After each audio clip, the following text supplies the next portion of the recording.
தமிழா பார்வையாளர்களுக்கு வணக்கம். திமுகவினுடைய வாக்கு வங்கி 5% உயர்ந்திருக்கிறது.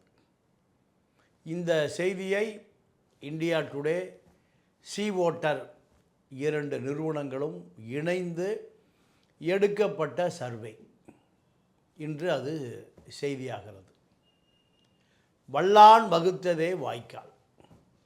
தமிழ்நாடு முழுக்க இருக்கக்கூடிய 6.5 கோடி வாக்காளர்களிடம் எடுக்கப்பட்ட இந்த சர்வே என்ன சொல்லுகிறது என்று நாம் ஆழ ஊடுருவி பார்க்க வேண்டியிருக்கிறது.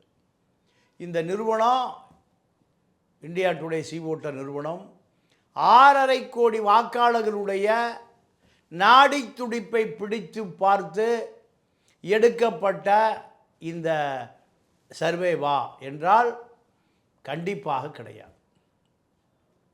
சபரீசனுடைய டேட்டாபேஸ் நிறுவனம் இந்த புள்ளி விவரங்களை கொடுத்திருக்கிறது. இந்த புள்ளி விவரங்களை செயற்கையாக உருவாக்கப்பட்டிருக்கிறதா, இயற்கையாகவே எடுக்கப்பட்டதா என்கின்ற கேள்விக்கு விடை இல்லை. ஈரோடு கிழக்கில் நாம் நேரடியாக பார்க்கிற பொழுது திமுகவினுடைய வாக்கு வங்கி ஏறக்குறைய கடந்த முறை செந்தில் பாலாஜிகளால் வாங்கப்பட்ட வாக்கு ஏறக்குறைய 30,000 வாக்கு காணாமல் போய்விட்டது. காணாமல் போன வாக்கை திமுக விலை கொடுத்து வாங்கியிருக்கிறது. கடந்த முறை தென்னரசு அதிமுகவுடைய வேட்பாளர் வாங்கிய 44,000 வாக்குகள் எங்கே போய்விட்டது? எடப்பாடி நோட்டாவுக்கு போட சொன்னார், செல்லாமல் அந்த வாக்கை செல்லாமல் ஆக்க சொன்னார். ஒரு முதலமைச்சர் அதிமுகவுடைய வாக்கை நோட்டாவுக்கு போடுங்கள் என்று சொன்னார். அப்படி நோட்டாவுக்கு 44,000 வாக்குகள் வந்திருக்கிறதா என்றால் இல்லை, 6,000 வாக்குகள் வந்திருக்கிறது. மீதி 38,000 வாக்குகள் தென்னரசு நின்றிருந்தால் அப்படியே இந்த வாக்கு கிடைத்திருக்கும். அதிமுக வாக்கு அன்னை சத்யா நகர் போன்ற பகுதிகளிலே விலை கொடுத்து வாங்கப்பட்டது திமுகவால். அதனால்தான் திமுக கடந்த முறை வாங்கிய வாக்குகளை பெற்றிருந்தது. அப்போ திமுக வாங்கிய 1,10,000 வாக்குகள் எங்கே போனது? இந்த சி ஓட்டர் நிறுவனம், இந்தியா டுடே நிறுவனங்கள் இதை ஆராய்ச்சி செய்யுமா? அதிமுக வாக்குகளை விலைக்கு வாங்கி சந்திரகுமார் வெற்றி பெற்றார். திமுக வாங்கிய 1,10,000 வாக்குகளில் 5,000 வாக்குகளில் 15, 20,000, 25,000 வாக்குகள் எல்லாம் எங்கே போனது? இதற்கு இந்த நிறுவனம் பதில் சொல்லாது. திமுக 4.5 ஆண்டு கால ஆட்சி தேனாரும் பாலாரும் ஓடிக்கொண்டு இருக்கிறதா என்றால் கடுமையான விமர்சனத்திற்கு உட்பட்டு இருக்கிறது. திமுகவை பொறுத்தவரை திமுக 13 கட்சிகள் கூட்டணி, 13 கட்சிகளுடைய கூட்டணி 20% வாக்கு. முஸ்லீம்கள், கிறித்துவர்கள், தலித்துகள், கம்யூனிஸ்டுகள், 2 கம்யூனிஸ்டுகள், திருமாவளவன், இத்தனை பேரும் சேர்ந்து அதிமுகவை 3% தான் முந்த முடிந்தது என்றால் திமுகவுடைய வாக்கு வங்கி எங்கே? திமுகவுடைய வாக்கு வங்கி காப்பாற்றக்கூடிய சட்டமன்ற தேர்தலில் எடப்பாடிக்கும் ஸ்டாலினுக்குமான இடைவெளி 3% என்று சொன்னால் இந்த கட்சிகளுடைய வாக்கு எங்கே? திருமாவளவன் வாக்கு எங்கே? முஸ்லீம் வாக்கு எங்கே? கிறித்துவர்கள் வாக்கு எங்கே? 2 கம்யூனிஸ்டுகள் வாக்கு எங்கே? வேல்முருகன் வாக்கு, வைகோ வாக்கு, இந்த வாக்குகளாம் எங்கே போனது? திமுக அதிமுக போட்டி போடுகிற பொழுது 3% முன்னால் பின்னால் ஏறுவது இறங்குவது இயல்பு. அதிமுக திமுகவும் தான் தமிழ்நாட்டுடைய பிரதான கட்சிகள். 3% அதிமுக முந்தும், 3% திமுக பிந்தும். முந்தும் பிந்தும். இந்த 3% என்பது வந்து போகிற வாக்கு இந்த அதிமுக திமுகவுக்கு. 14% முஸ்லீம் வாக்கு எங்கே? கிறித்துவர் வாக்கு 3% எங்கே? 17. திருமாவளவனுடைய 3% எங்கே? 20. 2 கம்யூனிஸ்டுகளுடைய வாக்கு 22, 24. வைகோ, வேல்முருகன், இப்படி 25 முதல் 30% வாக்கு போன 21 சட்டமன்ற தேர்தலிலே காணாமல் போய்விட்டது. வாக்குகள் அத்தனை கூட்டணி கட்சிகளும் திமுகவோடு இருந்த பொழுது திமுக வெற்றி பெறுவதற்கு திணற வேண்டி இருந்தது. நாடாளுமன்ற தேர்தலில் நாடாளுமன்றம் என்பது மோடிக்கு எதிரான வாக்குகள் அத்தனையும் நேரடியாகவே திமுகவுடைய வாக்குப்பெட்டிகள் விழுந்து விட்டது. இதுதான் நிதர்சன உண்மையை தவிர திமுக வளர்ந்து இருக்கிறது. 5% வாக்குகளை நீங்கள் நாடாளுமன்ற தேர்தலில் 43%, 53%, 58% வாங்கிய அந்த வாக்கு இப்பொழுது 38% வாக்கில் நாடாளுமன்ற தேர்தலில் நின்று போனது. 58% வாங்கிய வாக்கு எங்கே போனது? 19 தேர்தலில் 19ஆம் வருடம் நடந்த நாடாளுமன்ற தேர்தலில் ஒவ்வொரு வாக்காளர் 4 லட்சம் 5 லட்சம் வாக்குகளை பெற்றிருந்தார்கள் அதிகபட்சம். அதிமுகவோடு கூட்டி கழித்து பார்த்தால் அதிமுக பிஜேபியோடு இணைந்து விட்டது, பிஜேபியாக மாறிவிட்டது. ஆதலால் ஒவ்வொரு நாடாளுமன்ற தொகுதியும் 2019 2 லட்சம் 3 லட்சம் 4 லட்சம் அதிகபட்ச வாக்குகளை பெற்றிருந்தது.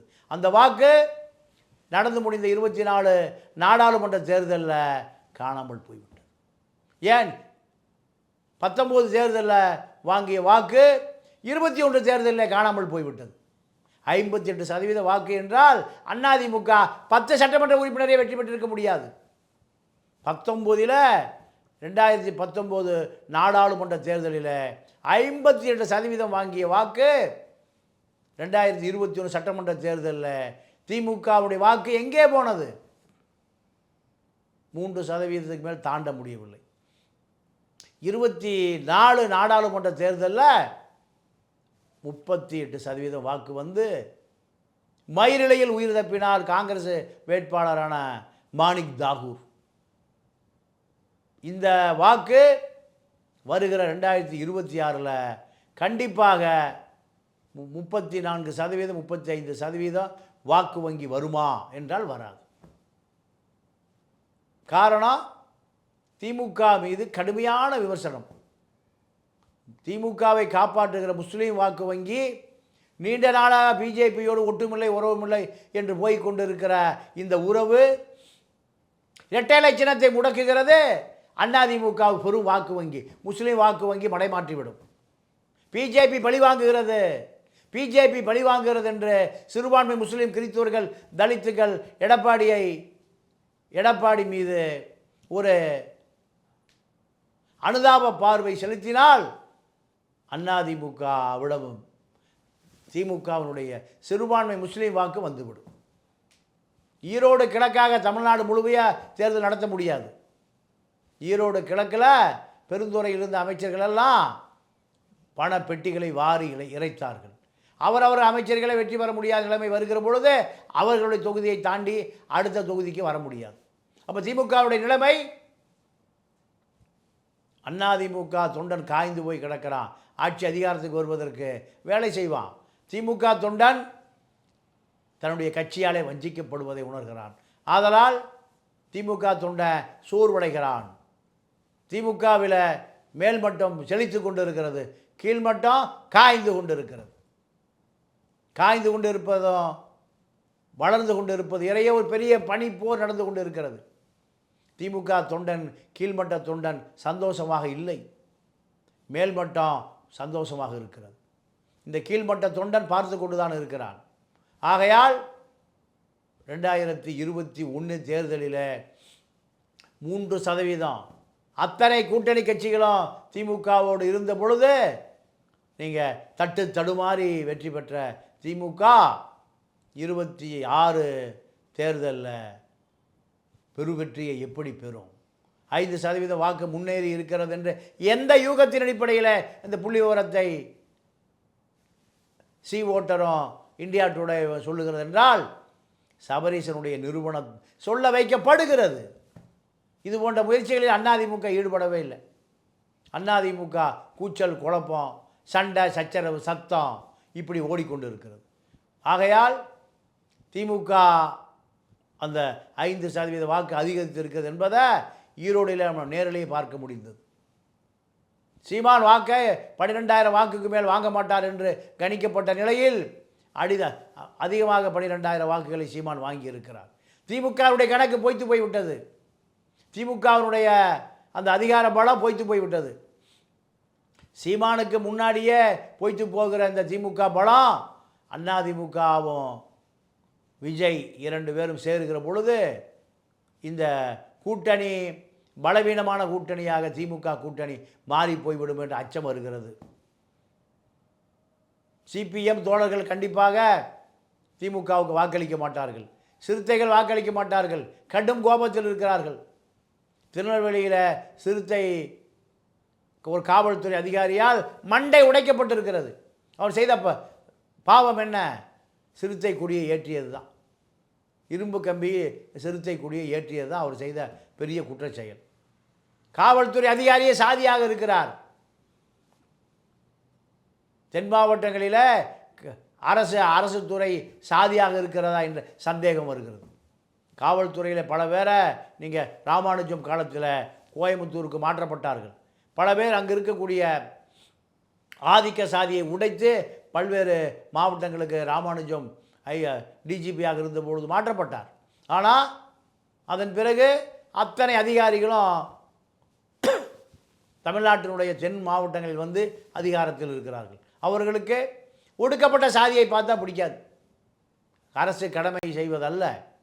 இப்படி தமிழ்நாடு அரசு என்பது திமுக கட்டுப்படுத்த முடியாமல் போய் கொண்டிருக்கிறது. திமுகவில் இருக்கக்கூடிய குறுநல மன்னர்களான அமைச்சர்கள் தங்களை வளமாக்கி கொண்டிருக்கிறார்கள்.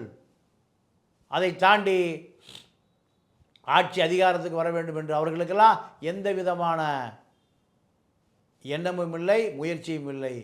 அது நடக்கப் போவதும் இல்லை. திமுகவுடைய வாக்கு வங்கி 5% உயர்ந்திருக்கிறது என்றால் எதன் அடிப்படையில் உயர்ந்திருக்கிறது? எந்த கட்டமைப்பில் அது உயர்ந்திருக்கிறது? இந்த ஆட்சி உண்மையான தேனாரும் பாலாரும் ஓடக்கூடிய ஆட்சியா? எந்த மாவட்டங்களில் எந்த செய்தி நடந்து கொண்டு இருக்கிறது? பிஜேபி வளர்ந்து கொண்டு இருக்கிறது. திருப்பரங்குன்ற மலை அரசியல் செய்யப்படுகிறது. மிக சாதாரணமாக பல ஆயிரம் பேர் குவிக்கப்படுகிறார்கள். பல ஆயிரம் குவிக்கப்படுகிற பொழுது மாவட்ட ஆட்சியாளர் பிஜேபியால் மிரட்டப்படுகிறார். இதை திமுக கண்டுகொள்வதில்லை. திமுகவுடைய உதயநிதி அரசியல் தெரியவில்லை, அரசியல் கற்றுக்கொள்ள முயற்சி செய்யவில்லை. முதலமைச்சருக்கு தெரிகிறதா என்றால் முதலமைச்சர் அதற்கான நேரம் இல்லை. முதலமைச்சர் அலுவலக அதிகாரிகள் என்ன செய்து கொண்டு இருக்கிறார்கள்? முதலமைச்சர் அலுவலக அதிகாரிகள் தங்களை வளமாக்கி கொண்டு இருக்கிறார்கள். இதுதான் நடக்குது. ஆனால் திமுக 5% வாக்கு, அந்த 5% வாக்கு அதிகமாக திமுகவுக்கு வந்து கொண்டு இருக்கிறது, வந்துவிட்டது, இன்னும் வரும் என்ற செய்திகளெல்லாம் போலியாக பரப்பப்படுவதில் திமுக மகிழ்ச்சி அடையலாமே தவிர உண்மை நிலை அதுவல்ல. ஒரு பானை சோற்றுக்கு ஒரு சோறு பதம் என்பதைப் போல ஈரோட்டில் கடந்த முறை வாங்கிய திமுக வாக்கு எங்கே? இந்த வாக்கு அதிமுகவிடமிருந்து பறிக்கப்பட்ட வாக்கு. அப்போ திமுகவுடைய வாக்கு பறிபோய் விட்டது. அதனால் அதிமுக வாக்கு பறிக்கப்பட்டது.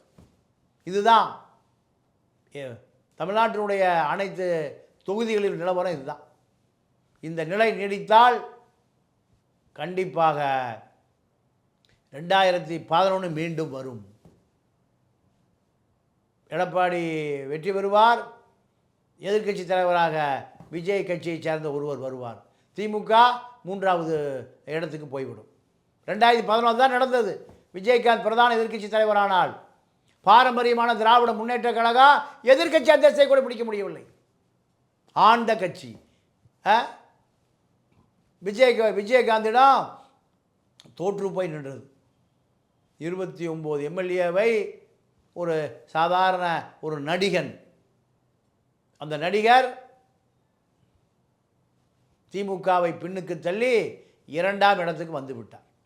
2006 திமுக மைனாரிட்டி அரசு. திமுக வெற்றி பெற முடியவில்லை. திமுகவினுடைய அரசியல் கேள்விக்குறியானது. ஈழப் பிரச்சனைக்கு செய்த துரோகம். நாளை 3/4 வருடம் கொடநாட்டில் இருந்த ஜெயலலிதா முதலமைச்சர் நாற்காலிக்கு வந்தார்.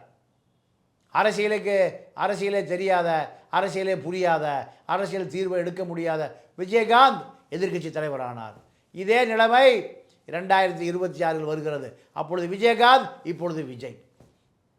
இந்த மாற்றம் திமுக சந்தித்தே ஆக வேண்டும். உங்களுடைய அதிகாரம், பணபலம் அத்தனையும் தவிடுபொடியாகும். இதுதான் 26 தேர்தல். மீண்டும் சந்திப்போம். நன்றி, வணக்கம்.